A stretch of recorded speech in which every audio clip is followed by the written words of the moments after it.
Masson. Présent. Madame Digonnet. Oui, présent. Monsieur Lussier. Présent. Madame Massardier.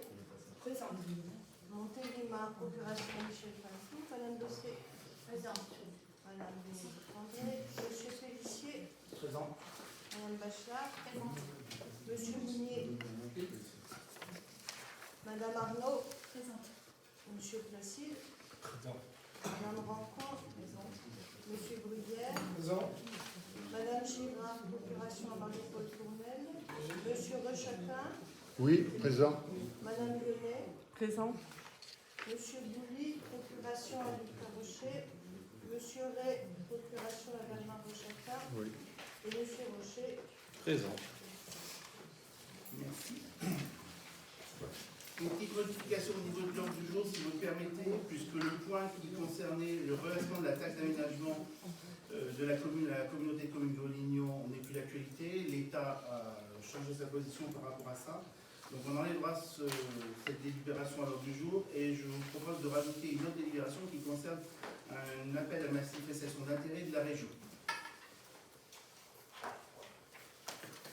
Juste un point aussi avant d'attaquer l'ordre du jour. Nous avons reçu le 27 août 2022 un courrier qui émanait de la minorité, la liste minoritaire, concernant la démission de M. Noël Bouly de la commission des finances et la permutation avec M. Pascal Rey. Nous avons donc interrogé le service de la préfecture à ce moment-là et nous avons envoyé un courrier qui émanait notamment, qui disait notamment que la permutation entre les deux conseillers municipaux était d'un point de vue juridique et d'un point de vue administratif douteuse. Donc on n'est pas prêt à tout ça. Nous avons reçu récemment un nouveau courrier de la préfecture en date du 9 décembre 2022 qui nous reprécise véritablement de réintégrer M. Ray au niveau de la commission des finances. Donc à ce jour, M. Ray remplacera M. Bouly à la commission des finances. Voilà, nous allons débuter l'ordre du jour par le premier point qui concerne la révision des tarifs 2023.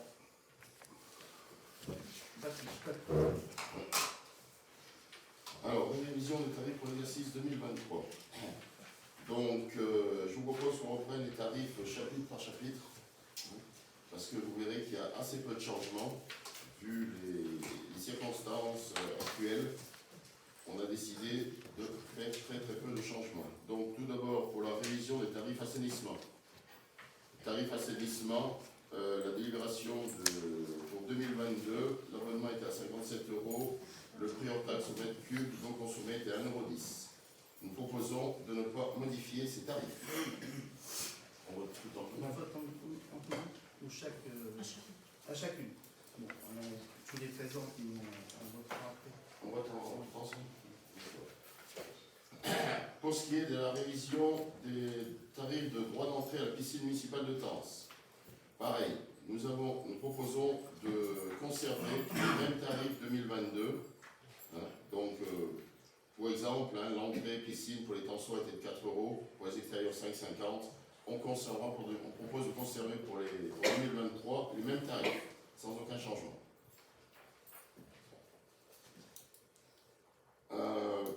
Pour les droits de place, photocopie, intervention des services techniques, et ben c'est la même chose. On maintient et on propose de maintenir les tarifs qui avaient été fixés en 2022. On ne fait aucune augmentation de tarifs. Pour ce qui concerne la location des différentes salles de la communale de la commune de Tence, et bien même principe, nous avons décidé de ne pas augmenter les tarifs en 2023 et de garder exactement les mêmes tarifs que ceux de 2022. Et pour les concessions du cimetière communal, c'est ici où nous avons le seul changement. Pour 2022, la concession trentenaire était de 70 €, nous proposons à passer à 71 €. La concession cinquantenaire mètre carré était de 138 €, elle passera à 100, nous proposons qu'elle passe à 140 € pour 2023. Le columbarium, les 4 urnes, l'urne 4 places, pardon, pour 2022 c'était 995 €, nous proposons de passer à 1000 € pour 2023. Et les places 4 urnes pour la concession de 50 ans, qui était de 1440 €, nous proposons de passer à 1445 €. Nous augmentons ces tarifs parce que va s'engager un gros programme de conversion des concessions obsolètes. Hein. Donc là, on risque d'avoir des frais importants au niveau du cimetière. Voilà au niveau des tarifs. Est-ce que vous avez des questions concernant les tarifs? Alors, si vous me permettez. Pour ce qui concerne l'eau et l'assainissement, on est surpris de l'absence d'augmentation vu la conjoncture actuelle. Donc vous le justifiez justement vu la conjoncture, mais les temps sont durs pour tout le monde, ils sont compris pour la commune de Tence, il me semble. Pour ce qui concerne les tarifs de la piscine, on peut effectivement maintenir un tarif à 4 € pour les personnes de la commune de Tence, mais ne serait-il pas judicieux d'augmenter pour les personnes extérieures? Et pour ce qui concerne le droit de place, on a une augmentation, pas d'augmentation, pardon, du droit de place. On fournit pour certains un peu d'électricité, etc. Ne serait-il pas judicieux, là aussi, d'augmenter, ne serait-ce que légèrement, ce droit? Et notamment peut-être pour les commerçants extérieurs à la commune de Tence, si cela est possible. Donc, concernant la piscine, à mon avis, il y a quand même la piscine d'Issageau qui est ouverte aussi. Voilà. Donc il ne s'agit pas, il y a une histoire de concurrence aussi. Je pense qu'il ne faut pas mettre des tarifs qui soient exorbitants. Et puis le droit de place, si on veut conserver nos forains, je pense qu'il ne faut peut-être pas trop abuser, surtout qu'en ce moment, on a quand même transféré le marché provisoirement au niveau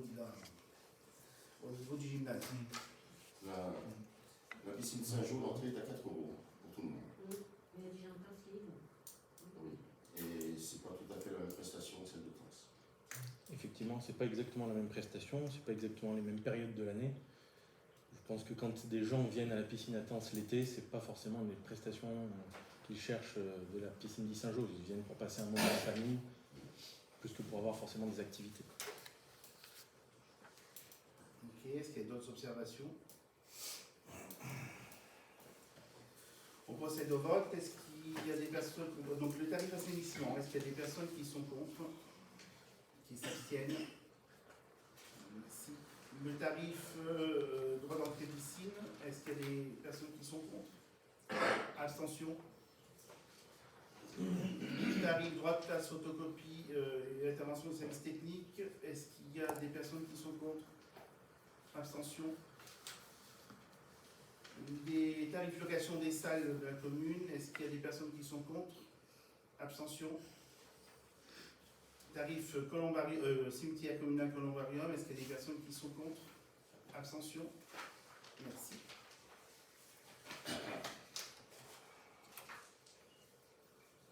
Deuxième point, donc, tarif déneigement 2022-2024.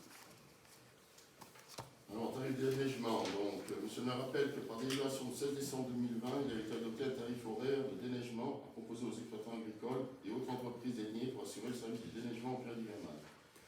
Ce tarif était arrêté à 70 € hors taxe pour les deux périodes saison hivernale 2021-2022. Monsieur le maire propose au représentant d'augmenter le tarif pour les saisons hivernales 2022-2023 et 2023-2024 en le partant à 75 €. Hein, tout ça pour tenir compte de l'augmentation des coûts des charges fixes. Il y a une formule de révision. Non. Un accord avec lui. Un accord.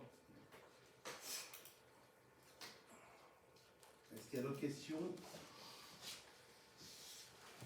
Je procède au vote. Est-ce qu'il y a des personnes qui sont contre? Abstention. Ok.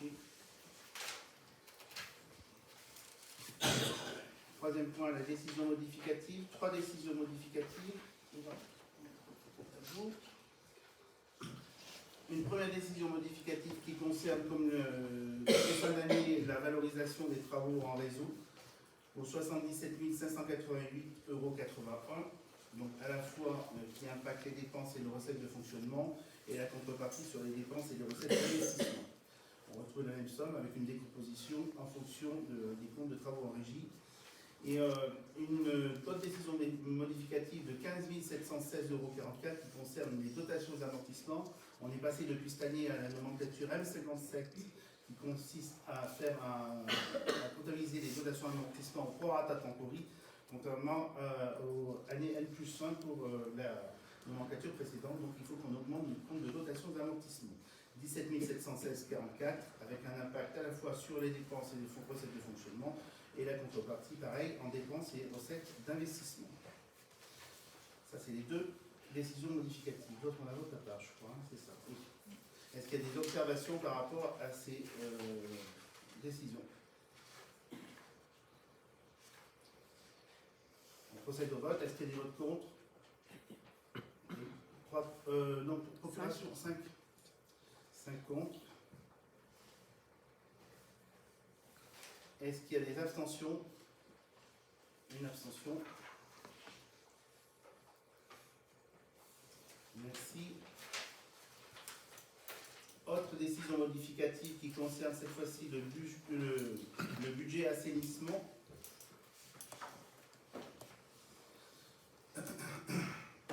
Donc on a eu au titre d'une subvention d'exploitation de 8 000 € qui concernait le traitement des boues d'épuration.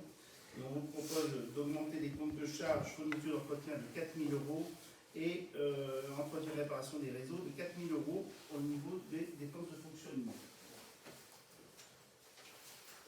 Est-ce qu'il y a des questions? On procède au vote. Est-ce qu'il y a des votes contre? 5 votes contre. Est-ce qu'il y a des abstentions? Une abstention. Merci. Prochaine délibération, mandat de bain avant le vote du budget 2023.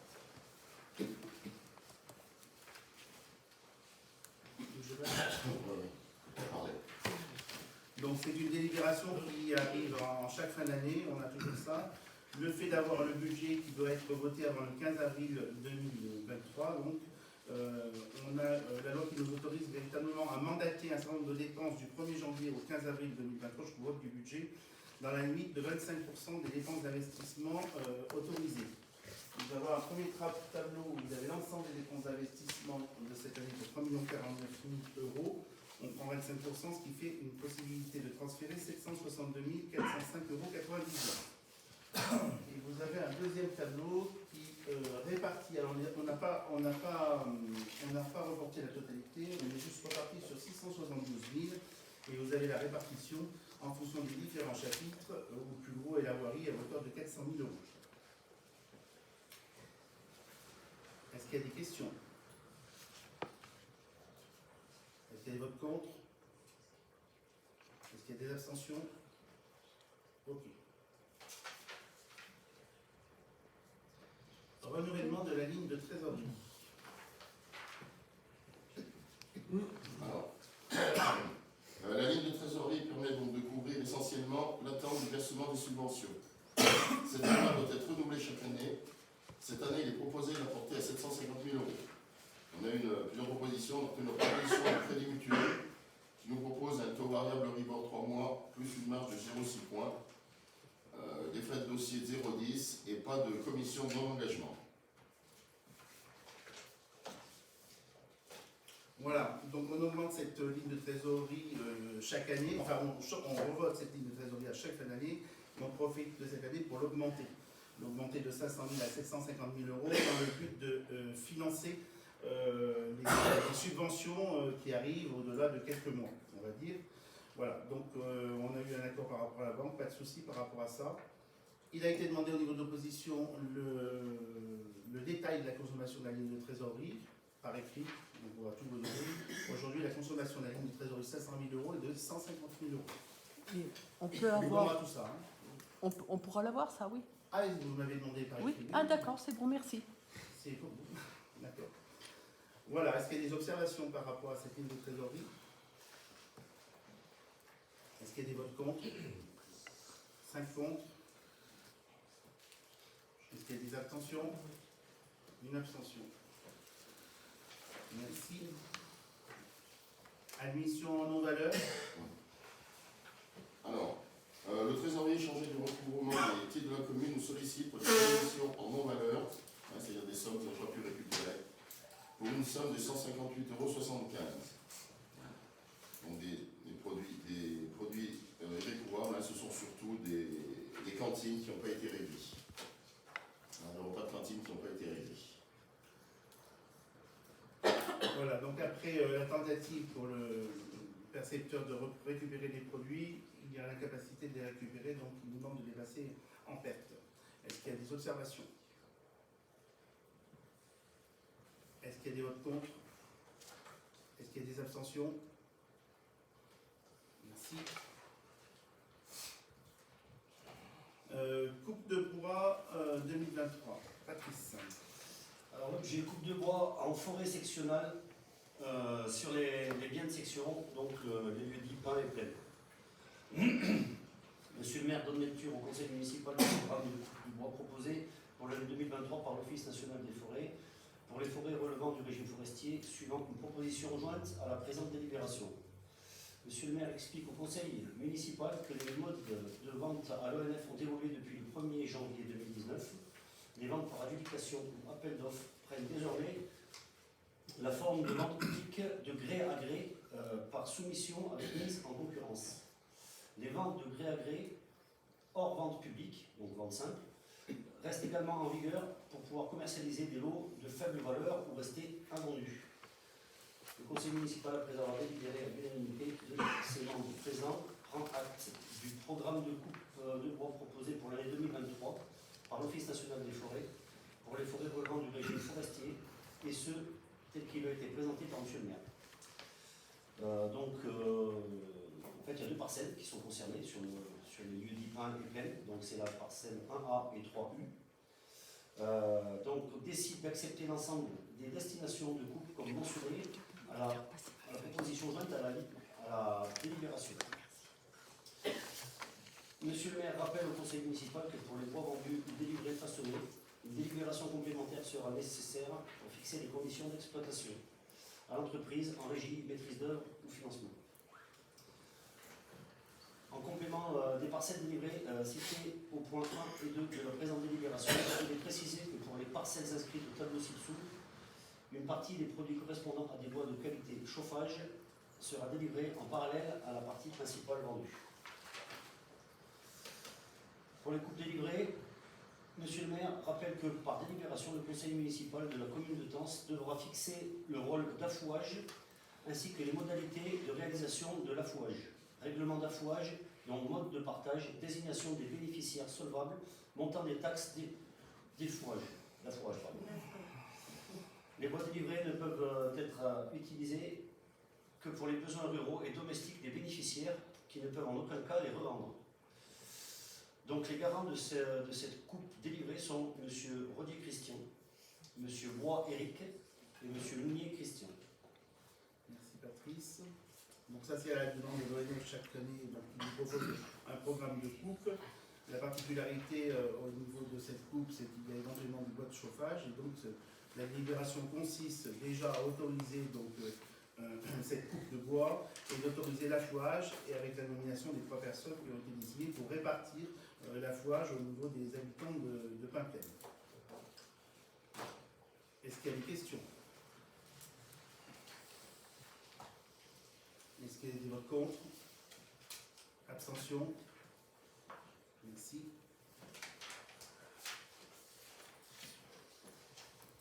Contrat de fourniture pour la chaufferie communale. Donc, dans une délibération qui date de février 2020, le conseil municipal avait approuvé le projet de contrat qui avait pour objet l'approvisionnement de combustible, de plaquettes forestières et de bois déchiqueté pour la chaufferie de Tence. Ce contrat donc arrive à son terme en fin d'année et il faut donc renouveler ce contrat. On propose la proposition de fournir le contrat, de réaliser le contrat par la SRL Transport Perrier. Et demander à l'approbation du conseil municipal. Donc, outre la durée et le prix du mètre cube de ciment livré, le contrat a aussi les caractéristiques liées au combustible, liées à la nature et à la nature même du combustible, la qualité et la quantité des modes de livraison. Donc, vous avez eu le contrat, on propose de le renouveler pour 1 an et pas 3 ans comme ce qui avait été fait. On verra en fonction de l'augmentation des tarifs véritablement des matières premières. Et on vous propose donc de retenir la SARL Transport Perrier qui approvisionne la sciure jusqu'à présent. Est-ce qu'il y a des questions? Oui, on avait posé des questions. Oui, là. vous voulez que j'y vienne maintenant? Ah ben ça serait bien, oui. Allez, donc on s'est renseigné par rapport à ça au niveau du centre de gestion et notamment de la cellule d'information juridique. Ils nous ont répondu qu'une collectivité, quand elle exploite un réseau de chaleur et qui vend de l'énergie à au moins un tiers, est considérée pour l'activité réseau de chaleur, donc pour le budget réseau de chaleur, comme une entité adjudicatrice. Les règles du code de la commande publique précisent que les articles que le texte établit qu'on est soumis aux mêmes règles, mais dans cet article figure pas l'obligation de mise en concurrence, mais fixe les règles concernant la sous-traitance et les délais de paiement, etc. Donc la réponse du centre de gestion, c'est qu'une collectivité peut valablement opérer directement des achats de combustible en bois en tant qu'entité adjudicatrice, alors qu'une partie est assujettie à une vente d'un bien. C'est-à-dire dès qu'on achète de la matière première et qu'on revend à un tiers, on n'est pas obligé de faire une mise en concurrence, même si elle demeure possible. Cette démarche est assimilable à un marché sans publicité ni mise en concurrence préalable, et le formalisme, on considère que cette commande est un autre marché, et c'est un contrat d'approvisionnement valant acte d'engagement. Voilà, c'est la réponse du centre de gestion. C'est la même chose qui s'était produit en 2020, je crois, sur la précédente municipalité. La seule différence que l'on fait, bien sûr, c'est le prix qui a augmenté, ça vous saurez bien. On passe de 17 € à 21,50 €, et c'est pour ça qu'on porte la durée du contrat à 1 an seulement au lieu de 3 ans. Est-ce que vous avez d'autres questions par rapport à ça? Pour l'instant, on n'a consulté que la personne. Pourquoi on a choisi quelqu'un? Parce que c'est quelqu'un qui fournit en local, voilà, qui connaît véritablement le fonctionnement de la chaudière. Il y a des caractéristiques qui sont particulières en termes de degré d'humidité de la plaquette. Et puis, c'est quelqu'un qui s'adapte régulièrement à notre problème. Voilà.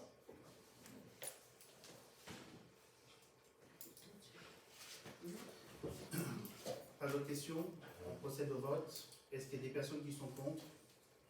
Est-ce qu'il y a des abstentions? Ok.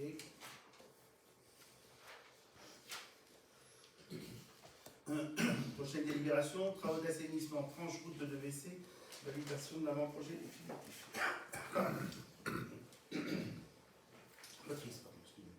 Alors, monsieur le maire rappelle au membre présent les termes de la délibération du 20 février 2020, par laquelle la commune s'engageait à réaliser des travaux prioritaires sur le réseau d'assainissement et à la station d'épuration suite au diagnostic. Dans la continuité des travaux déjà réalisés et en cours, une nouvelle tranche, ce qu'on appelle la tranche 2, année 2022, est planifiée sur l'exercice 2022 portant sur les secteurs suivants. Donc le secteur 1, réseau d'eau pluviale, route d'Annonay. Le secteur 2, réseau eau usée, avenue de la Gare. Secteur 3, réseau eau usée, route de 2WC, direction Gardac. Monsieur le maire informe que la maîtrise d'œuvre a été confiée au bureau d'études AVP BEMO, dont le siège se situe rue Charensac, 625 route de Farnier, pour un taux de rémunération pour l'ensemble de la mission établi à 6% du montant hors taxe des travaux. Monsieur le maire expose que l'étude d'avant-projet fait l'état d'un coût estimatif des travaux de 331 813 € hors taxe, soit 398 176 TTC. Le conseil municipal, après avoir délibéré et à l'unanimité de ses membres présents, approuve l'avant-projet pour la réalisation des travaux de tranche 2 année 2022, portant sur les secteurs suivants. Secteur 1, réseau eau pluviale, route d'Annonay. Secteur 2, réseau eau usée, avenue de la Gare. Secteur 3, réseau eau usée, route de 2C. Pour un coût estimatif de 331 813 €, soit 398 176 € TTC, comme présenté par monsieur le maire. Autorise monsieur le maire à lancer la consultation pour les marchés de travaux. Donne pouvoir à monsieur le maire pour prendre toutes les dispositions utiles et signer tous les documents nécessaires au bon déroulement de cette opération.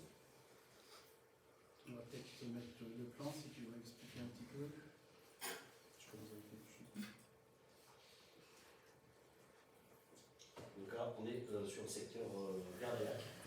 Et donc on s'aperçoit que c'est tout sauf simple. En fait, la conduite est matérialisée par un trait rouge. Et ce trait rouge traverse toutes les propriétés privées. En l'occurrence des jardins, des pelouses, des poulaillers, des haies. très compliqué, donc nous allons commencer à envoyer des courriers à tous ces propriétaires pour bien leur expliquer ce qu'on va faire. Donc ça c'est vraiment la partie la plus technique. Hein. Après tout ce qui est redescend sur Tens via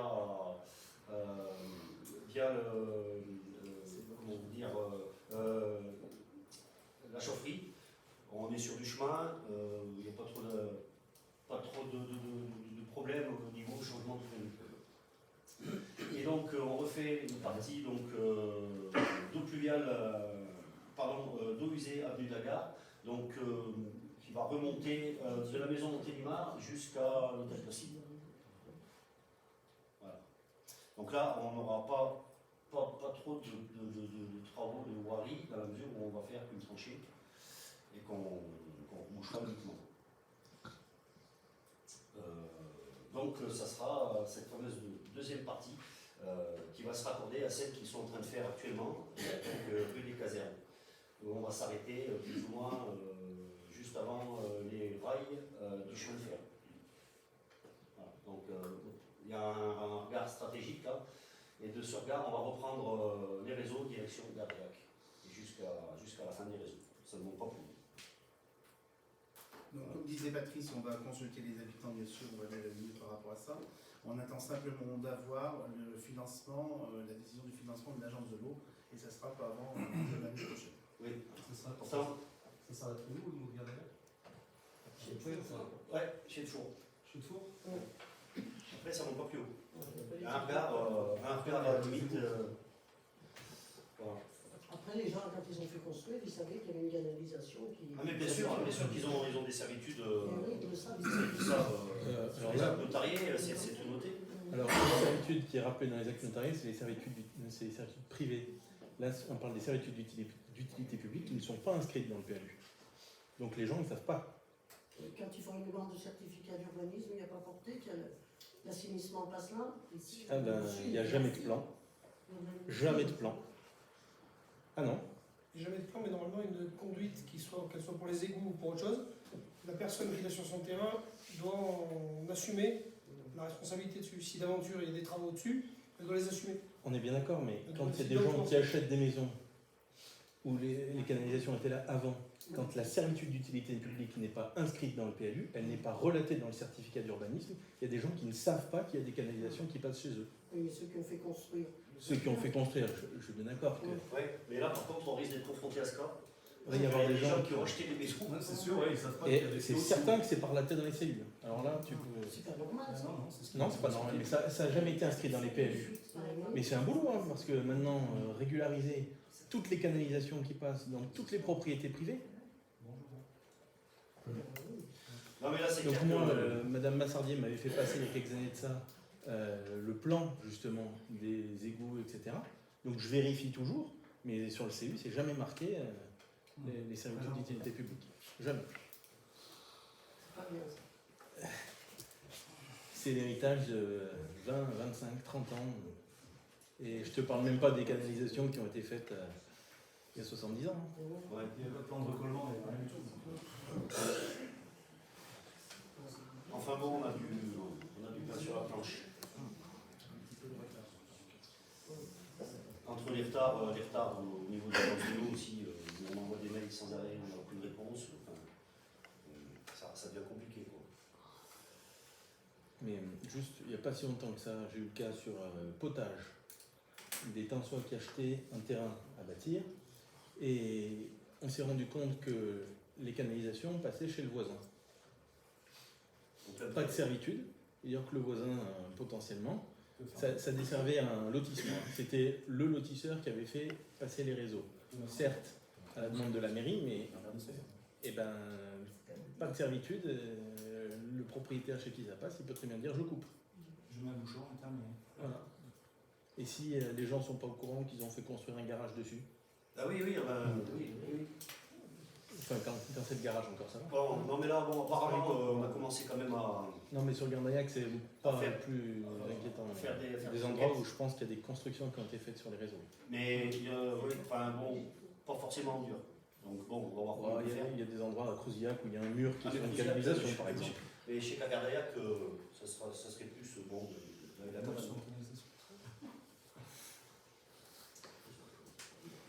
Donc voilà.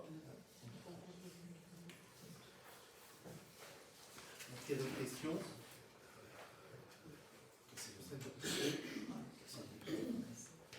On procède au vote. Est-ce qu'il y a des personnes qui sont contre? Abstention? Merci. Prochaine délibération, convention 4 pour des mesures d'éducation. Marie-Paul? Alors, cette délibération consiste à signer une convention avec l'éducation nationale et notamment au collège de la Blanchère. Cette convention consiste à mettre en place une mesure de responsabilisation devant la réalisation d'actions conduisant à une sanction d'élèves. Elle est une alternative à un éventuel conseil de discipline et permet d'éviter la déscolarisation de l'élève. La mesure de responsabilisation a pour objectif de faire participer l'élève, en dehors des heures d'enseignement, à des activités pour découvrir les activités de la structure d'accueil, assister ou participer à l'exécution d'une tâche. La mise en place de cette mesure nécessitera la signature d'une convention entre la mairie, l'école et les parents. Le but est que tout litige, exemple les tags, fasse l'objet d'une sanction proportionnelle et dissuade l'élève de réitérer. Voilà, ça c'est nouveau au niveau de l'éducation nationale. On a été sollicité par le collège de la Blanchère qui l'adoptera aussi en conseil d'administration et qui est le but véritablement de faire en sorte que tout acte plus ou moins sérieux fasse l'objet d'une réparation et puis soit évité d'être reproduit. Donc pour ça, il nous demande éventuellement de conventionner et sous un système bien encadré, on peut avoir l'élève qui va être amené à faire soit du nettoyage à l'extérieur, soit peut-être nettoyer des tags, enfin voilà, pendant un certain nombre de temps.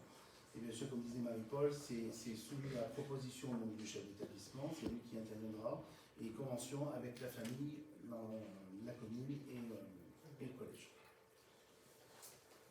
Est-ce que vous avez des questions concernant cette convention? Alors, ce n'est pas des quantités importantes, si c'est pour éviter le conseil d'administration, le conseil de discipline, pardon, c'était 3 l'année dernière. Bon, si vous n'avez pas de questions, on va procéder au vote. Est-ce qu'il y a des gens qui sont contre? Abstention? Ok. Ensuite, charte de qualité des réseaux d'assainissement, c'est Patrice. Alors, Monsieur le maire présente aux membres du conseil municipal les éléments contenus dans la charte nationale qualité des réseaux d'assainissement. Cette charte gère les interfaces entre les différents partenaires du chantier, le maître d'ouvrage, son assistant, le maître d'œuvre, les bureaux d'études préalables, les entreprises de travaux, les fournisseurs et fabricants, les entreprises de contrôle, le coordinateur sécurité et protection de la santé, SPS, les financeurs et l'exploitant. Sous chaque qualité, tous les partenaires s'engagent notamment à réaliser les études préalables et à les prendre en compte, examiner et proposer toutes les techniques existantes, choisir tous les intervenants selon le principe et l'offre économique la plus avantageuse, organiser une période de préparation préalable au démarrage du chantier, exécuter chacune des prestations selon une démarche qualité, contrôler et valider la qualité des ouvrages réalisés, contribuer à une meilleure gestion patrimoniale et notamment entretenir les ouvrages pour garantir leur pérennité. Intégrer dès la conception du projet tout au long de sa réalisation et pour son exploitation future les dispositions de prévention des risques dans le cadre des principes généraux de prévention. La charte précise le rôle des différents partenaires aux différentes étapes du chantier. Premièrement, définition et concept du projet. Choix des entreprises. Préparation du chantier. Chantier dans la construction de l'ouvrage et les opérations de réception. Solde des marchés et des aides après la réception. Gestion patrimoniale durant la vie de l'ouvrage. La commune doit s'engager à mettre en œuvre cette charte à une délibération doit être prise en faveur de son application. Le conseil municipal, après avoir délibéré à l'unanimité des membres présents, déclare avoir pris connaissance des termes de la présente charte qualité des réseaux assainissement, jointe à l'annexe et s'engage à la mettre en application et à en faire référence dans les DCE travaux assainissement. Autorise Monsieur le maire à signer toutes les pièces se rapportant à ce dossier. C'est une charte qui vous est demandée dans le cadre du département pour tous les chantiers d'assainissement et eau. Est-ce qu'il y a des questions? Est-ce qu'il y a des votes contre? Abstention? Ok.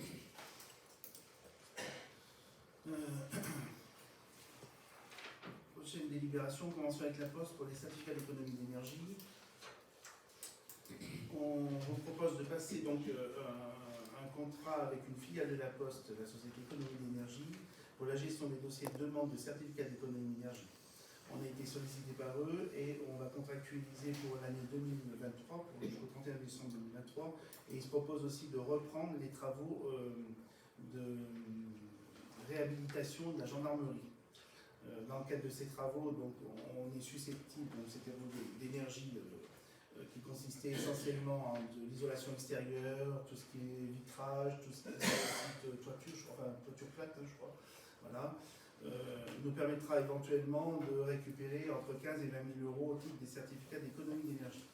Donc voilà, l'idée c'est de passer cette convention avec cette filiale de la Poste et pour l'utiliser éventuellement aussi pour 2023. Est-ce qu'il y a des questions? Pas de questions. Est-ce qu'il y a des votes contre? Abstention? Merci. Éclairage public, Patrice. Alors, travaux Oui, non, c'est bon. Travaux éclairage public, quartier des casernes. Monsieur le maire expose au nom du conseil municipal qu'il y a lieu de prévoir des travaux d'éclairage public quartier des casernes. Un avant-projet des travaux a été réalisé en accord avec le syndicat départemental d'énergie du Val-de-Loire, auquel la commune a transféré la compétence d'éclairage public. L'estimation des dépenses correspondant aux conditions économiques actuelles s'élève à 29 321 euros hors taxe. Conformément à ces statuts et aux décisions prises par son comité, le syndicat départemental maître d'ouvrage peut prendre en charge la réalisation de ces travaux en demandant à la commune une participation de 55%, soit 29 321 par 55%, ce qui lui reste à charge 16 126 euros. Ces travaux, c'est quoi? C'est la pose de candélabres et... C'est la réfection totale de l'éclairage public des casernes avec enfouissement des lignes. Et donc passage en LED pour l'existant qui n'était pas... Oui, en LED. Voilà, si tu veux, ce quartier-là, on ne l'avait pas mis dans le lot centre-bourg du départ, vu qu'on savait qu'on allait tout prendre. On a voulu faire un lot à part, donc c'est pour ça que ça apparaît maintenant là, sous cette forme-là. Mais le but du jeu, c'est d'enterrer et le téléphone et les branchements élec, ne serait-ce que aussi des maisons d'habitation, et en plus de ça, l'éclairage. Voilà, histoire qu'on a un quartier assez sympa. La participation de la commune pourra être revue en fin de travaux pour être réajustée suivant le montant des dépenses résultant du décompte définitif. J'espère pas. Le conseil municipal, après en avoir délibéré et à l'unanimité de ses membres présents, décide d'approuver l'avant-projet des travaux cités en référence présenté par Monsieur le maire, de confier la réalisation de ces travaux au SDE 43 auquel la commune a transféré la compétence éclairage public, de fixer la participation de la commune au financement des dépenses à la somme de 16 126 euros, d'autoriser Monsieur le maire à verser la participation due dans les caisses du receveur du SDE 43. Cette participation sera revue en fonction du décompte définitif. D'inscrit à cet effet la somme de 16 126 euros au budget primitif, les acomptes et les soldes étant versés au SDE 43 au fur et à mesure et au prorata des mandatements aux entreprises. Ce n'est pas des travaux pour cette année, c'est pas l'année prochaine. C'est pour l'année prochaine, on y sera vite. Est-ce qu'il y a des questions par rapport à cette délibération? Pas de questions? On procède au vote. Est-ce qu'il y a des votes contre? Abstention? Merci. Par contre, j'ai vu qu'il y avait une question concernant l'éclairage public, on peut la faire maintenant. Ouais. En fait, on nous a posé comme question, enfin on nous a demandé pourquoi le quartier de Blanc était allumé depuis quelques temps, toute la nuit. En fait, on a refait donc, le centre-bourg, à 95% on est passé en LED et on a fait la route de Saint-Agrève. Et la route de Saint-Agrève est prise sur le poste blanc. Donc on en avait parlé plusieurs fois. Ces éclairages LED qu'on met, on a acté une diminution de puissance en milieu de nuit. ce qui ne nous permet pas de couper justement. Parce que c'est plus ou moins, chaque lampadaire a une intelligence, je dirais, virtuelle, qui fait que tous les lampadaires sont alimentés H24, donc ils ne consomment pas d'énergie quand il fait jour, mais ils ont une mémoire interne qui fait que chaque lampadaire sait à quelle heure il doit s'enclencher et à quelle heure il doit se couper entre le jour et le jour. D'accord. Enfin, le début de nuit et le jour. Si on part du principe qu'on fait une coupure à 3 h du matin, toutes ces mémoires et toute cette programmation, je dirais, va pas forcément s'effacer, mais va se reparamétrer de façon illogique. C'est pour ça que du coup, il reste en... là pour le moment, j'espère que la prochaine tranche, ça sera blanc, et donc on gérera ce problème à ce moment-là. Mais c'est juste histoire de dire que si c'est allumé à l'heure actuelle, c'est parce qu'on a mis un travail de LED dans la maison d'agréable. On l'a intégré. Il est où le poste là? Il est en face de chez M. Bien. Ah, c'est le premier poste. Et c'est-à-dire que quand ça sera tout en LED, tout l'éclairage public restera allumé tout le temps, Alors, avec non, des baisses de tension. Oui, alors oui et non, parce que on suit l'évolution de ce genre de luminaire et on nous a quand même on nous a dit qu'il y aurait peut-être une possibilité dans un avenir proche de pouvoir éventuellement couper certaines zones. Parce qu'il y a une nouvelle génération de systèmes LED qui fait qu'on n'aurait pas ces problèmes de mémoire et que peut-être on pourrait envisager à moyen terme par exemple les prochains secteurs qu'on va toucher. Moi perso, le centre-bourg, je suis vraiment pour que ça reste allumé la nuit. Après, les quartiers résidentiels, lotissements, pourquoi pas. On peut peut-être envisager peut-être une coupure au milieu de nuit sur les prochains systèmes. Mais ça, on n'a pas encore fait chiffrer réellement. Enfin si, on a commencé à faire chiffrer la deuxième phase avec cette option. D'accord. Donc on va voir comment ça se passe et puis en fonction on décidera. Et concernant là, les questions là, Alors, vous me parlez d'un gain attendu par rapport à la solution d'extinction en vigueur à ce jour ou éventuellement les économies qu'on fait en fonction de ces éclairages LED. Et ben, malheureusement, je n'ai pas encore la réponse parce qu'on est en cours d'installation. On a attaqué ce programme il y a 3 mois. On n'a pas de retour encore direct, en sachant que le centre-bourg correspond à, on va dire, un petit tiers de l'investissement qu'il y a à faire sur tout le village, quoi. Si on tient compte des lotissements alimentés et puis des différents hameaux qui feront partie de la 3e phase, il nous reste encore pas loin de 400 lampadaires à changer, quoi. Donc c'est difficile pour le moment de te dire l'économie qu'on va faire. On a un gros souci aussi, on ne sait pas ce qu'on va prendre en début d'année au niveau augmentation des tarifs d'énergie. Ah, ça. Non mais c'est important. Voilà. Après, c'est vrai qu'en termes de puissance, on est sur une moyenne, on était sur une moyenne de 100 watts par lampadaire. 100-120 watts. Là, on passe à 35. Pardon? Là, on passe à 35 par lampadaire.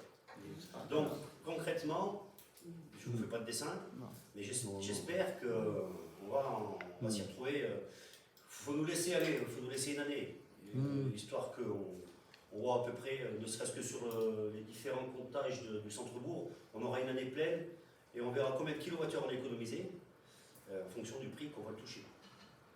Sans compter qu'il y a aussi une opération importante de changement des éclairages au niveau des écoles, tout ça. Voilà. Ça va être partout. On a quand même vachement progressé cette année. On a vraiment fait le nécessaire pour que la plupart des bâtiments municipaux aient la réflexion. Alors regarde pas les éclairages, Lucas, parce que ceux-ci sont pas faits. Désolé, parce que ça reste très compliqué. Le SDE a quand même fait des estimations, des prévisions d'augmentation sur 2022, que ce soit en éclairage public ou en... même pas, enfin je veux dire, c'est... Il nous parle de 50% d'augmentation. Ouais. Mais moi j'y crois plus à ces chiffres. Je vais simplement dire une chose, c'est que les données qu'on a eues du syndicat d'électrification l'année dernière, c'est pour dire la variabilité au niveau du prix. C'est qu'on était à peu près à 200 € le mégawattheure et on est passé au mois d'août à 1400 € le mégawattheure. Je pense que ça faut voir la centrale nucléaire. Je pense que Je pense que ça. Moi j'irai peut-être dans un an pour voir à peu près les kilowattheures qu'on aura économisés. En fonction de cette hausse, je pense quand même que l'investissement va aller la changer. Et je ne peux pas quand même vous sortir des chiffres, mais on en sortira. On essaiera de faire ça comme il faut. On peut difficilement faire autrement, il faut bien aller de l'avant. Bah maintenant, oui, ça devient compliqué de garder des éclairages publics avec des têtes à 100 watts. Ça reste quand même des grosses puissances. D'où l'importance de la montée de Saint-Agrève. C'était important. Voilà. La montée de Saint-Agrève, c'était même à 150 watts parce que c'est des mâts qui font plus de 8 mètres. Donc plus on est haut, plus on faut. Voilà. Donc ceci par contre c'est des 55 watts. Je tiens à le préciser, il n'y en a pas beaucoup d'entance, mais tous les mâts qui sont supérieurs à 8 mètres ont des LED à 55 watts par rapport aux ampoules qui étaient de 150 watts. Ouais, j'ai résumé à peu près là. Oui, c'est bon, merci.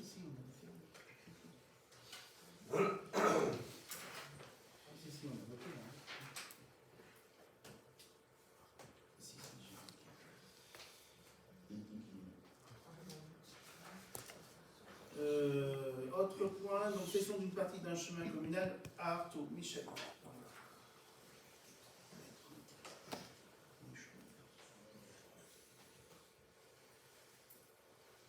Bon alors, là il s'agit d'une entente entre les trois propriétaires qui sont sur cette voie, sur ce chemin rural, qui était l'ancienne voie de communication avec la brosse, et ils nous demandent de pouvoir acquérir une partie de la voie au droit de la propriété pour effectivement faire des aménagements, parce qu'il faut reconnaître que c'est un chemin qui passe par rapport aux propriétés qui passe plein sud par rapport à la maison, sauf pour Benoît Bassin, où il passe derrière.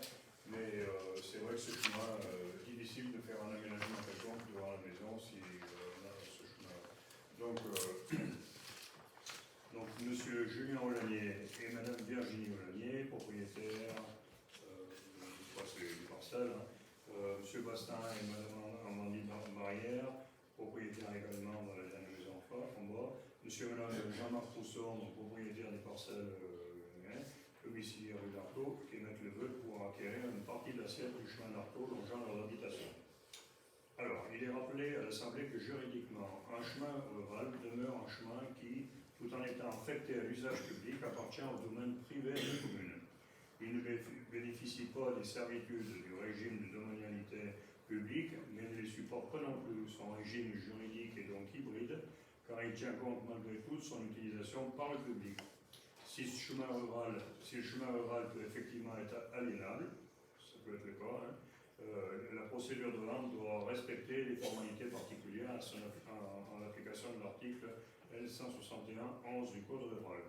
Et comme il est affecté à un véritable service public, toute modification, cession partielle ou autre aménagement sont soumis à enquête publique préalable. Donc, évidemment, il faudra mettre en place l'enquête publique pour la cession d'une partie de l'assiette et solliciter les avis des domaines sur le bien concerné et informer les pétitionnaires que les frais occasionnés, alors je pense qu'on l'a fait, informer les pétitionnaires que les frais occasionnés par cette démarche passeront à leur charge. J'ajouterai aussi que M. Julien Olanier a accepté les frais qui vont être occasionnés par le déplacement de la colonne d'eau, qui passe devant chez lui, donc il demande à ce qu'elle soit déportée et il en assume les frais.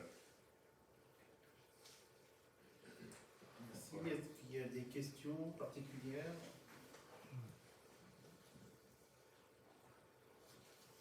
On passe au vote. Est-ce qu'il y a des votes contre? Abstention? Ok. Autre session, autre quartier, Michel?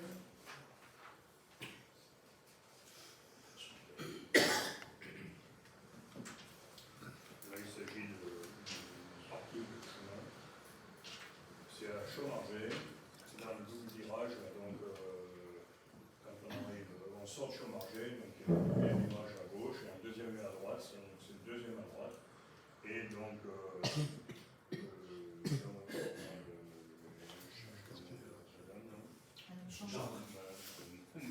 Madame Jean, oui, qui souhaiterait, alors je ne sais pas si vous voyez sur la photo, il y a une fenêtre tout en haut à gauche, là-haut, et donc pour accéder au deuxième étage à l'intérieur, c'est compliqué parce que la maison n'est pas très grande, et elle souhaiterait faire une montée d'escalier ici pour accéder à cette porte et pouvoir faire un aménagement au deuxième étage pour ses petits-enfants.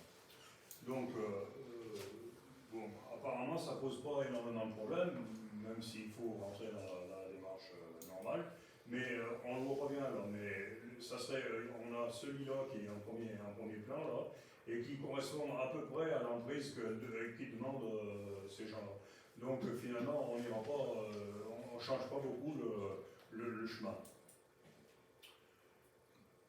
Alors, donc, voilà, je demande d'accueillir une partie, 1m50 à peu près le bord de la maison. Donc il faut mettre en place effectivement une enquête publique parce qu'il risque d'y avoir M. Lerouquet qui est derrière, qui peut peut-être s'opposer, ce n'est pas impossible. Hein. Bien que ça ne doit pas gêner, à mon avis ça ne me gêne pas, moi, parce que finalement c'est pour une montée d'escalier, donc c'est vraiment l'impact est plutôt vers le lilas, et ensuite quand on va monter en hauteur, on n'a pas beaucoup de chemin. Hein. Les voitures passent, là. Comment ? Les voitures passent au chemin. Oui, mais il reste pas 4 mètres de chemin quand même. Ouais, c'est pas, on ne brille pas beaucoup de sa largeur. Il faudra solliciter évidemment l'avis du domaine et informer les pétitionnaires, c'est déjà fait, les frais occasionnés par cette démarche restent à leur charge. Voilà. Est-ce qu'il y a des questions par rapport à cette deuxième session? C'est que le début, hein, voilà, vous avez compris. Pas de questions. On procède au vote. Est-ce qu'il y a des votes contre? Abstention? Merci. Ensuite, on a deux subventions exceptionnelles. Marjo, c'est quoi? Ah. Alors, donc deux subventions exceptionnelles pour le festival des fauteuils rouges, 2500 €, donc ont été demandés. Bon, il est passé vraiment en janvier, donc du coup, le festival a eu lieu et 2500 € donc, sont demandés. Et il y avait les pads, je crois, 300 €, c'est ça, oui, pour l'achat du matériel. 500 Non, 300, je crois. 300, il me semble. 300. Donc, 300 €. Donc le festival du fauteuil rouge, donc c'est a posteriori d'animation, puisqu'on avait fait ça à partir du Covid. Hein. Voilà, donc la liste qu'on avait prévue, et puis la maison de retraite, c'est pour les Voilà, animations. sachant que c'est un festival qui marche plutôt bien, quoi. C'est vraiment en pleine ascension. Et c'est 300 ou 500? 300. Ah, mais c'est pour les pannes, 300. L'association Nouvel Horizon. 300.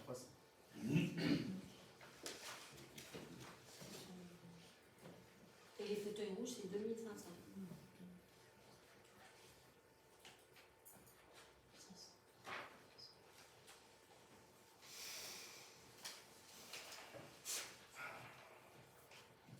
Ah oui, c'est 500 sur le... Oui, il y a une erreur.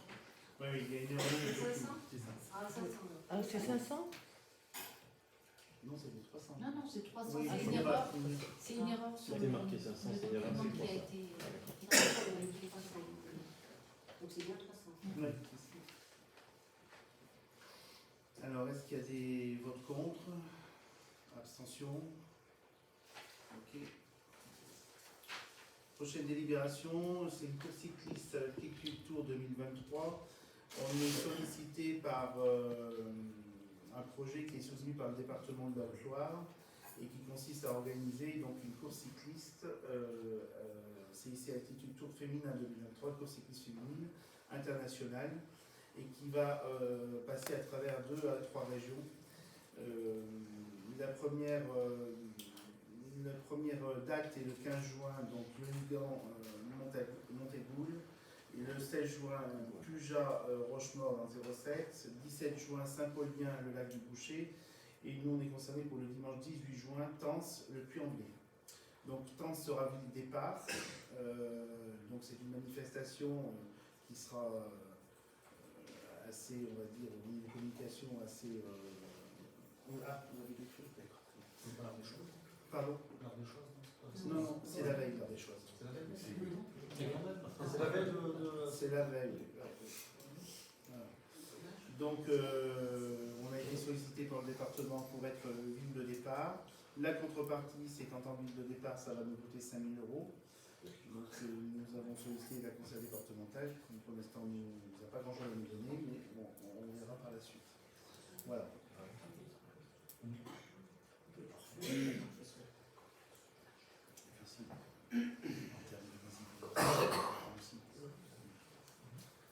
Voilà, est-ce qu'il y a des questions par rapport, alors là c'est sollicité pour accepter donc d'être ville de départ au niveau de cette course cycliste, et puis on aura des modalités un peu plus tard. Pas de questions? Vote contre? Abstention? Ok. Attribution de chèques cadeaux éducationnels, Patrick, c'est bon. Alors, monsieur le maire rappelle à l'Assemblée l'initiative engagée par l'association des commerçants, artisans et producteurs de danse TK pour faire développer le consommer local en proposant des chèques cadeaux à valeur parmi les professionnels adhérents de la commune. L'idée étant de proposer en fin d'année civile, en période de fête, un carnet de chèques cadeaux pour les agents salariés d'un établissement privé ou public et de promouvoir ainsi l'activité locale. Donc la réglementation en vigueur plafonne à 160 € par agent par année le montant attribuable aux salariés de l'entreprise. Le salarié peut ensuite utiliser le chèque cadeau chez tous les acteurs locaux qui adhèrent à cette démarche. Monsieur le maire propose donc au moment présent de reconduire l'opération organisée en 2021 de souscrire un montant de 70 € de chèque cadeau par agent affecté à un poste permanent à temps complet et de proratiser ce montant aux agents permanents à temps non complet. Donc la délibération, là, elle a pour but d'approuver le principe d'adhérer au projet de l'association des commerçants, artisans et producteurs de danse TK, d'autoriser le maire à souscrire auprès de cette association des chèques cadeaux au profit des agents permanents de la commune de Tence. Étant précisé que pour cet exercice, il est proposé de maintenir un montant de chèque cadeau de 70 € par agent à temps complet et un montant proratisé au profit des agents permanents à temps non complet. Les crédits seront ouverts à cet effet au compte 64,88 du budget en cours et donc donner le pouvoir à M. le maire à prendre toutes les dispositions utiles et à signer tous les documents nécessaires au bon déroulement de cette opération. On reconduit ce qui avait été fait jusqu'à présent. Il n'y a pas de changement par rapport à ça. Est-ce que vous avez des questions par rapport à ça? Pas de questions? Délibération? Est-ce que vous êtes contre? Est-ce que vous abstenez? Non. Ok. Convention pour la mise en place de loyer au niveau des locaux qui sont utilisés par la communauté de communes. Donc il a été décidé donc, au niveau de la communauté de communes d'instaurer des loyers pour l'occupation des bâtiments locaux, des bâtiments communaux qui étaient utilisés par la communauté de communes. Donc vous avez le projet de convention qui permet non seulement de fixer donc, un coût du loyer qui a été fixé à 4 € mensuels de mètre carré et de refacturer aussi les frais de fonctionnement. Il s'avérait qu'on avait quand même des changements qui étaient un petit peu importants entre les communes et la communauté de communes, où certains payaient tout, électricité, chauffage, entretien, frais de personne, d'autres ne payaient rien. Donc on a mis de l'ordre par rapport à ça au niveau de la communauté de communes et instauré un loyer à 4 € le mètre carré, à compter du 1er janvier 2022. Donc ce qui fait que pourtant, si vous avez la répartition au niveau des différents locaux qui sont occupés, centre de loisirs 12 480 €, crèche 16 800 €, bibliothèque 36 720 € et l'office de tourisme 4 752 €, ce qui fait pour la commune de Tence 71 012 € plus le remboursement donc, des charges qui étaient inhérentes à ces locaux. Donc la délibération consiste donc à approuver la location donc, de ces locaux à la communauté de communes, m'autoriser donc à signer les conventions avec la communauté de communes et de signer toutes les pièces qui se rapportent à ce dossier. Est-ce qu'il y a des questions? C'est une première par rapport à ça. Hein. Ouais. Très bien. Est-ce qu'il y a des votes contre? Abstention? Ok.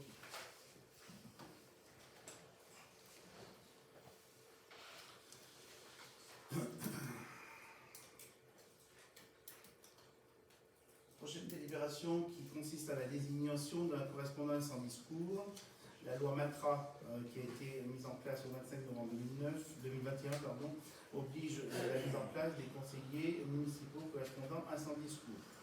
Ces conseillers, donc le périmètre de ces nouvelles attributions, c'est participer à l'élaboration et à la modification des arrêtés, conventions et documents opérationnels, administratifs et techniques du service local d'incendie et secours qui relève de la commune, concourir à la mise en œuvre des actions relatives à l'information et à la sensibilisation des habitants de la commune aux risques majeurs et aux mesures de sauvegarde, concourir à la mise en œuvre par la commune de ses obligations de planification et d'information prévues, et enfin concourir à la définition et à la gestion de la défense extérieure contre l'incendie.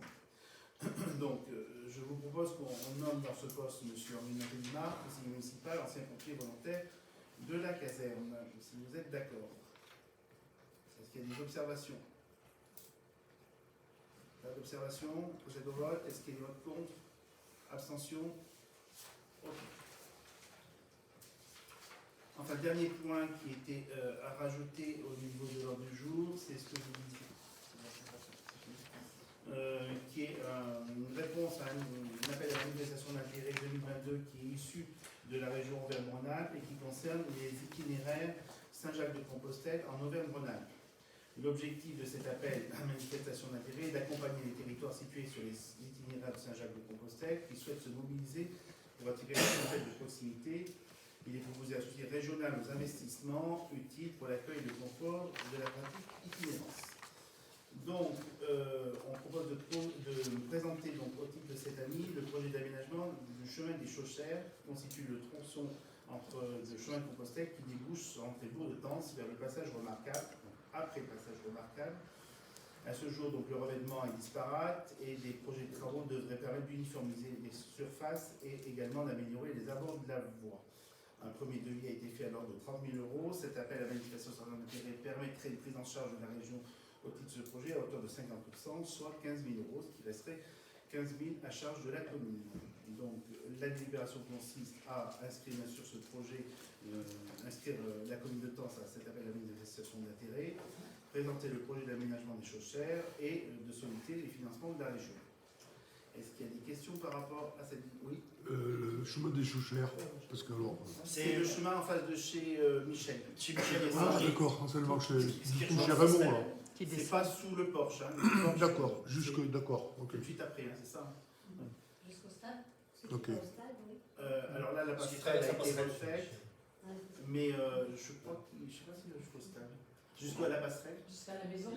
Jusqu'à la passerelle. Non, mais le devis. C'était un... Non, le devis concerne juste... la descente, là. Je dirais un petit peu... Enfin, il y a le mur de... Donc, cela, c'est voir, descendant.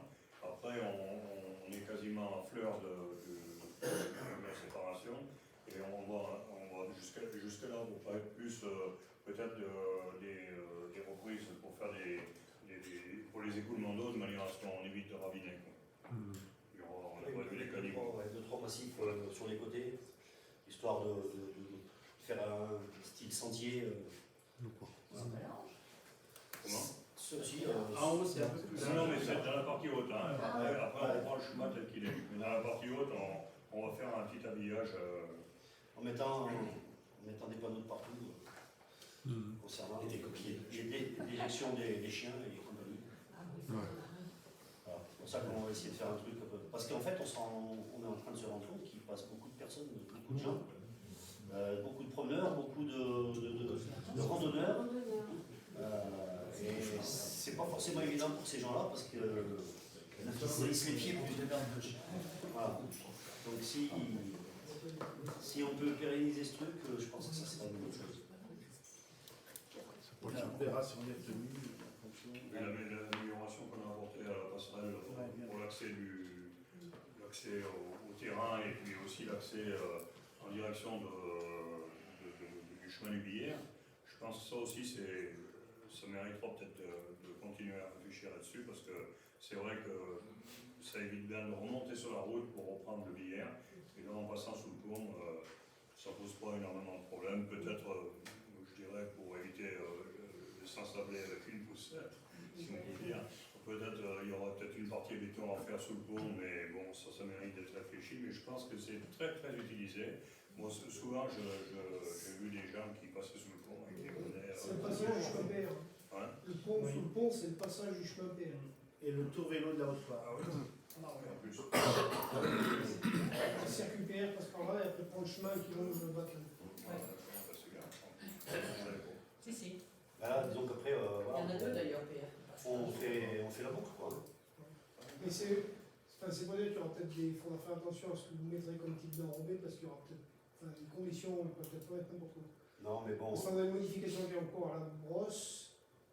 Oui, la brosse. Et il y a un pourcentage de goudron et de terre à respecter. Donc il faut faire attention à ça. Ouais, pour le moment, on n'est pas parti sur Ah, le drainage. hein. Non, pas Non, mais sur le pont. dans la partie, c'est une partie sous le pont qui est un peu embêtante parce que c'est souvent ça fait. Ouais, et c'est vrai que quand on arrive avec une poussette, par exemple, c'est difficile de passer avec une poussette. Quoi.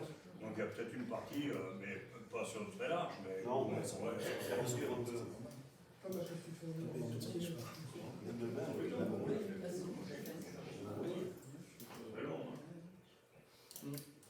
Ok, est-ce que vous avez d'autres questions par rapport à cet avis? Pas de questions, on passe au vote. Est-ce qu'il y a des gens qui sont contre? Attention. Rien. Ok, merci. On passe maintenant, le jeu est terminé, on passe aux divers. Donc simplement, avant de passer aux questions, on a eu une liste minoritaire simplement pour vous avertir qu'on a procédé à un emprunt auprès du Crédit Mutuel de 600 000 €, destiné donc à financer la création du terrain synthétique et différents programmes sur 20 ans à hauteur de 2,60%. Voilà. Ensuite, on passe à la liste des questions qu'on a reçues de la liste minoritaire. Donc, première question, c'était concernant la ligne de trésorerie de 750 000 €. Pourrions-nous avoir par écrit le détail des tirages réalisés au titre de cette ligne de trésorerie et leur motif depuis le début 2022? Donc ça, on l'a mis. Les raisons de l'augmentation de 50% du montant de cette ligne de trésorerie, exclusivement pour financer les subventions, hein, puisqu'on a un certain délai. Donc voilà. Et enfin, le montant précis de la CAF nette à ce jour, élément indispensable pour justifier l'augmentation de la ligne de trésorerie. La CAF, on ne la détermine qu'au niveau du compte administratif. Donc vous l'aurez au niveau du compte administratif, mais on ne peut pas la déterminer maintenant. La preuve, c'est que vous verrez au niveau de la ligne de trésorerie qu'on a la dotation de solidarité rurale de 500 000 € qu'on perçoit au mois de juillet. Donc vous allez avoir un. Voilà. Et avant ce premier trimestre, ce premier semestre, on utilise la ligne de trésorerie par rapport à ça. Donc ça vous fausse toute la CAF. Hein. Ça, c'était le premier point. Le deuxième point concernant la fourniture de matière pour la chaufferie communale. Donc, y a-t-il eu un appel d'offres réglementaire pour le marché de fourniture qui dépasse 40 000 €? Donc ça, je vous l'ai dit. Si on considère la proposition de 20,50 € fois 7000 m3 à part en plaquettes pour une année civile, le dit appel d'offres réglementaire a bien été réalisé. Si le dit appel d'offres réglementaire a bien été réalisé, peut-on connaître la date de la commission d'appel d'offres, la liste des candidats et la liste de la commission d'appel d'offres? S'il y avait eu un appel d'offres de fait, vous auriez été au courant, forcément. Donc je pense que j'ai répondu à votre question tout à l'heure par rapport au centre de gestion. Concernant la troisième question, l'éclairage public, donc lors du conseil municipal relatif au vote du budget municipal, il avait été convenu de modifier l'éclairage public en changeant les ampoules classiques par des LED. Et à ce sujet, nous souhaiterions connaître où en est l'étude, quel sera le coût de cette opération, quel sera le retour sur investissement, quel est le gain attendu par rapport à la solution d'extinction en vigueur à ce jour. Je pense que Patrice vous a répondu.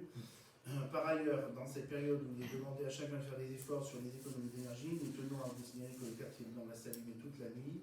Si cela est volontaire, nous souhaiterions en connaître les raisons pour répondre aux citoyens qui nous ont interpellés à ce sujet. Voilà, ce n'était pas prévu, c'est les aléas du changement.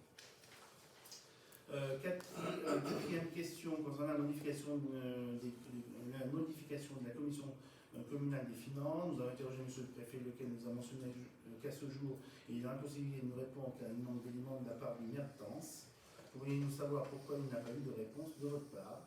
Alors ça, on a eu, je ne sais pas ce qu'il attend de vous, parce que nous, on a eu un courrier le 9 décembre où il nous précise qu'il faut changer véritablement la personne. Et on va lui envoyer un courrier comme quoi on prend acte. Voilà. Ce que je ne comprends pas, c'est que nous, on a reçu un courrier pour nous dire que Pascal Ray était refusé. De la mairie? Oui. Oui. Et puis maintenant, il est... Oui, c'est possible. On ne comprend pas plus que ça. C'est un changement de position de la sous-préfecture. Moi, ce que je vous ai dit tout à l'heure, c'est véritablement que la permutation, comme il était inscrit dans le courrier que vous aviez reçu, qu'on a retranscrit, vous avez mis les textes aussi. La permutation entre deux conseillers municipaux était douteuse d'un point de vue administratif. Voilà, je ne sais pas. 1, 2, 3, 4, 5. Cinquième question. Concernant la désignation du notaire en charge de la rédaction des actes, nous avons appris que la mairie de Tence avait changé de notaire et qu'elle confiait désormais la rédaction des actes de la commune de Tence à une étude notariale d'un département voisin. Nous vous rappelons que selon l'ordonnance du 2 novembre 1945, la mission du notaire est décrite comme suit. Les notaires sont des officiers publics établis pour recevoir les actes et les contrats auxquels les parties doivent ou veulent faire donner le caractère d'authenticité attaché aux actes de l'autorité publique et pour assurer la date, en conserver le dépôt, en délivrer les grosses expéditions. Nous sommes par conséquent très surpris de cette décision car nous avons, rappelons, sur la commune de Tence, la chance de bénéficier des services d'une étude notariale qui compte de surcroît 11 salariés. Pouvons-nous par conséquent connaître les raisons d'une telle décision? Monsieur Rocher, à votre avis? J'en conclus que c'est une décision personnelle. Pardon? J'en conclus que c'est personnel. Non, c'est pas personnel, on l'a décidé tous ensemble. Voilà. Mais pourquoi? Mais pour quelle raison? Vous êtes à la fois membre du conseil municipal, dans l'opposition ou la minorité, voilà. Vous faites d'obstruction systématique. Et alors, mais pas au niveau des actes. Monsieur le maire. Alors par contre, c'est la rapidité des actes. Alors, monsieur le maire, si vous n'êtes pas satisfait de mes services personnels, sachez que j'ai 2 associés qui, à ce que je sache, ne sont pas membres du conseil municipal. Non, pas du tout. Bon, mais libre à vous effectivement de faire appel au notaire que vous entendez mandater.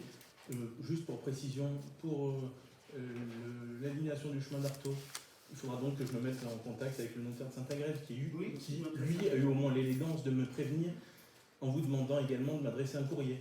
Oui, on a eu un courrier par rapport à ça. Oui, non, mais vous avez fait un courrier à Maître Dumas qui vous a demandé de m'adresser un courrier pour m'informer. Monsieur Rocher, est-ce que vous avez fait le même pataquès quand Chambon a changé de notaire? Mais le Chambon n'a pas changé de notaire, la différence. Ah bon? Non. Pourquoi est-ce que je passe des actes pour la commune du Chambon dans ce cas? Très bien. Moi, ce que je ne comprends pas, c'est qu'avant, il y avait... Le notaire était également conseiller municipal et il n'y a jamais eu de souci. Oui, mais est-ce que c'était les mêmes problématiques que maintenant? Mais quelle problématique? Voilà. Ça veut dire que tu mets en doute... Tu mets en doute l'équité et le travail de l'étude notariale. Ben, allez, on continue. C'est très très grave. Les meubles Bariol, ça va t'intéresser parce que les 2 questions, finalement, c'est l'intérêt personnel qui prédomine. Lors de la réunion du conseil municipal en date du 1er juin 2022, vous avez été interpellé en fin de séance par monsieur et madame Philippe Bariol concernant leur projet d'acquisition d'un terrain communal à l'Égat, à proximité de leur commerce. Vous leur avez répondu qu'ils auront une réponse d'ici la fin de l'année. Le dit terrain pouvant être utilisé comme parking pour le stade de foot et à ce jour, ces derniers n'ont toujours pas eu une nouvelle de votre part. Est-il possible de connaître les raisons de ce mutisme au regard de ce dossier qui, à titre de rappel, date déjà depuis 2 ans, plus, puisque c'était même le temps de M. Melun, vous précisant à ce sujet que cette entreprise locale emploie 11 salariés. Nous pensons que la revitalisation du centre-bourg passe avant tout par la vitalité du commerce et de l'artisanat et que la commune doit saisir toute opportunité qui lui sont offertes pour aider ses forces vives de ce territoire. Nous allons envoyer un courrier à M. et Mme Bariol, voilà. Nous allons trouver un consensus par rapport à ça. Éventuellement, on leur rendra une partie de terrain, si on peut. Voilà. Mais je rappelle simplement que ce terrain est le seul terrain constructif que la commune de Tence dispose. Voilà.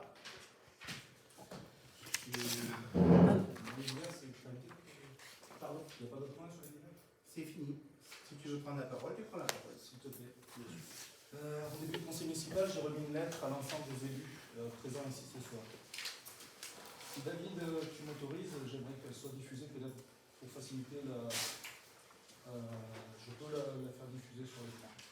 Si tu m'autorises, la lettre que j'ai remise à chaque élu du conseil, est-ce qu'on peut la diffuser sur l'écran? Ah oui, Sylvie, j'ai envoyé un mail en cours de séance sur Esma Sarvé du Tence. C'est cette lettre-là, si tu veux la diffuser, si vous êtes OK. La boîte mail pro.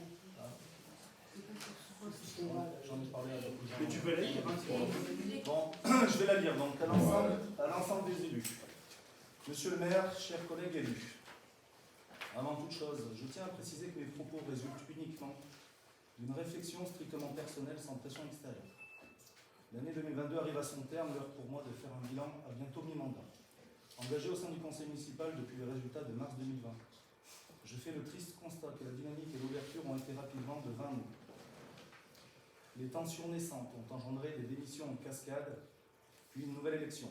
J'ai continué à croire au changement. Arrive 2021, après une période compliquée, notamment liée aux mesures sanitaires liées au Covid. Sur proposition du maire, 3 postes de conseillers municipaux délégués ont été créés lors du conseil municipal du lundi 17 mai 2021. Au cours de cette séance, à la majorité, je suis nommé premier conseiller municipal délégué au domaine voirie et réseau. Malgré plusieurs relances demandant l'organisation de commissions de travaux, je fais le triste constat de nouveau qu'à ce jour, aucune commission de travaux, et ce ne sont pas les projets qui manquent, n'a pu se dérouler entre élus, encore moins avec les habitants qui devaient initialement participer aux échanges techniques. À chaque fois, toujours la même réponse, on n'a pas le temps. Lorsque je demande à être informé par mail de l'ensemble des comptes rendus de chantier sur les travaux d'envergure, l'assainissement, la voirie, etc., je n'ai que des miettes d'informations. Sur la voirie, je pense que mon expérience, modestement, aurait pu permettre de proposer un programme pluriannuel d'investissement afin d'améliorer l'état de nos routes communales fortement dégradées par endroits, de même pour nos chemins communaux. Nouvelle douche froide, puisque l'on me dit qu'il ne se fera rien ou peu jusqu'à la fin du mandat, hormis la réflexion de l'hypercentre, enfin tout ce qui est lié au chantier en cours d'assainissement. En gros, on fait de l'enrobé, on va couper les tranchées et on ne fera pas les routes ailleurs jusqu'en 2026. Mon expérience de 14 années professionnelles dans le domaine de la gestion des déchets m'a permis également, conformément à ma promesse de campagne, de proposer des mesures afin de renforcer le tri sélectif. Après avoir été à la rencontre des riverains et leur avoir soumis la proposition d'installation de moyens pour améliorer le tri sélectif en installant par exemple un éco-point supplémentaire, parce que Dieu sait si on a des hameaux éloignés de temps, si on n'a pas de tri sélectif, j'ai proposé donc un éco-point, plusieurs emplacements sur le domaine public, sans nuisance pour les riverains. Résultat, donc très bon retour des habitants qui sont sensibles aux mesures en faveur de l'environnement. C'est pourquoi, David, je t'en ai fait part. Ton retour devant l'exécutif en pleine réunion, je l'ai pris quand même un petit peu en pleine figure, ne va pas mettre le feu avec les poubelles. Il y a autre chose à faire, c'est pas le moment. Le dialogue reste sourd. C'est pour cela que le versement d'une indemnité étant conditionné par l'exercice effectif d'une délégation de fonction, ce qui n'est pas le cas, et soucieux de la préservation de l'argent public, je demande à être relevé des responsabilités qui m'avaient été confiées, et donc souhaite quitter cette délégation, voirie réseau. Par respect des électeurs, je continuerai à siéger au conseil municipal, libre de voter ou non les décisions proposées par l'équipe municipale en place. Vice-président du SICTOM et élu au syndicat des eaux de la région de Tence, j'ai trouvé une possibilité d'écoute et de travail au sein de ces 2 collectivités pour lesquelles mon engagement reste entier. Merci. Merci. Non acte. On attend ta lettre. C'est à vous lever. Ok. D'autres questions dans le public? On se rend compte que ce qui s'est passé il y a 2 ans, il y a une personne qui arrive maintenant et qui se rend compte de certaines choses. Très bien. Je vais par politesse, je ne m'exprimerai pas. Là. Oui. Si je peux me permettre, ça fait quand même beaucoup d'éléments qui changent autour de vous en 3 ans. Je ne parle pas de la communauté de communes, où il y a eu un autre changement assez marquant. Toutes les fautes ne peuvent être extérieures. C'est votre point de vue, monsieur Rocher. Merci. A priori partagé. Ouais. Je n'irai pas plus loin, j'apporterai des informations. Bon, en tout cas, je suis rassuré de voir que dans mes collègues conseillers municipaux, je suis rassuré de voir que dans mes collègues conseillers municipaux, il n'y a plus unanimité, parce que quand on pense tous la même chose, on ne pense que rien. Ouais. Ah ouais. Voilà. Merci pour l'action, monsieur Rocher. Ah, mais si vous en prenez note, ça serait parfait. Passez de bonnes fêtes.